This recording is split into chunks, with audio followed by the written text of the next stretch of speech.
విజయవాడ వెళ్ళినప్పుడు లలితా జ్యువెలరీకైతే వెళ్ళాము. గోల్డ్ తీసుకోవడానికి కాదు, పట్టీలు తీసుకోవడానికి వెండి.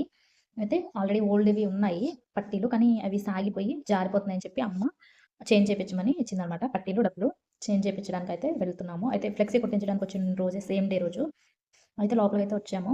సెలక్షన్ వచ్చి మీకు ఏది ఇష్టమో అదే తీసుకురమ్మంది. డైలీ వేర్ పెట్టుకోవడానికి. ఓల్డ్‌వి ఇచ్చేసి ఒక 2000 పడిందనమాట. అయితే డైలీ వేర్‌కి బాగున్నాయన్నమాట పట్టీలైతే. ఇక్కడ కలెక్షన్ కూడా బానే ఉంది లలిత జ్యువెలరీలో విజయవాడలో. ఇవైతే ఫైనల్‌గా సెలెక్ట్ చేశాము. అయితే వర్షం బయట బాగానే మేమొచ్చిన రోజు మళ్ళీ మనకి విజయవాడ నుంచి వెళ్ళడానికి చాలా లాంగ్ డిస్టెన్స్ అయితే. అయితే లాస్ట్ వీడియోలో పెట్టాను కదా! తినేసి ఇక్కడికొచ్చామనమాట. మండి బిర్యానీ అయితే. ఇంకా ఒకటి సెలెక్ట్ చేసిన తర్వాత కూడా ఇంకా మళ్ళీ ఇంకా చూస్తూ ఉన్నా అనమాట పెట్టుకొని. అయితే నెక్స్ట్ డే 25థ్ క్రిస్మస్ అనమాట. ఇంకా షాపింగ్ చేయవలసిన పనుంది చాలా.